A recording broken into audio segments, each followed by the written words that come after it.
Que se passera-t-il lorsque la reine d'Angleterre va mourir? London Bridge down. Voilà le nom de code que prononcera le secrétaire particulier de la reine par téléphone au Premier ministre britannique pour annoncer la terrible nouvelle. Tout de suite après, un plan millimétré préparé depuis 62 ans par la reine Elisabeth II elle-même va se mettre en place. Et pendant les 10 jours qui vont suivre, rien ne sera laissé au hasard. À la mort de la reine, le gouvernement annoncera immédiatement la triste nouvelle au royaume du Commonwealth, comme le Canada ou l'Australie, dont la reine est théoriquement la chef d'État. Simultanément, l'information sera transmise à tous les médias de Grande-Bretagne et du monde entier. D'ailleurs, tous les médias sont préparés depuis des années à cette situation. Ils ont en stock des dizaines et des dizaines de sujets et de portraits retraçant la vie de la reine. En Grande-Bretagne, les présentateurs s'habilleront en noir et les radios diffuseront des annonces spéciales et des playlists de chansons tristes préparées à l'avance.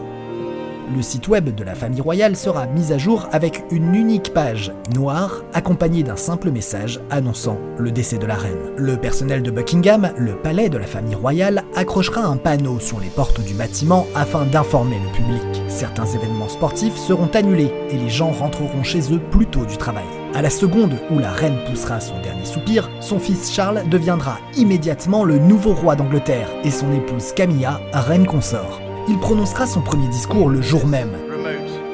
Le lendemain de la mort d'Elisabeth II, le roi Charles rencontrera le Premier ministre et les membres du Parlement qui lui prêteront allégeance. Au deuxième jour, si la reine est décédée ailleurs qu'à Buckingham, son corps devra être rapatrié là-bas le temps de préparer son enterrement. Le troisième jour, le roi Charles démarrera une tournée de commémoration dans les 4 nations du Royaume-Uni, à savoir l'Angleterre, l'Irlande du Nord, le Pays de Galles et l'Écosse. Vers le 6e ou le 7e jour, le cercueil de la reine sera déplacé de Buckingham Palace à l'abbaye de Westminster. Et vous allez voir, c'est là que les choses se compliquent. Le corps de la reine sera exposé à l'abbaye 23 heures par jour, pendant plusieurs jours, dans un cercueil sur lequel seront posés les joyaux de la couronne. Des centaines de milliers, voire des millions d'Anglais lui rendront visite pour lui rendre un dernier hommage. De gigantesques files d'attente se formeront tout autour de l'abbaye et un énorme dispositif de sécurité devra être mis en place. Le fatidique jour de l'enterrement, 10 jours après la mort d'Elisabeth II, sera déclaré comme jour férié. Personne ne travaillera et les commerces seront fermés.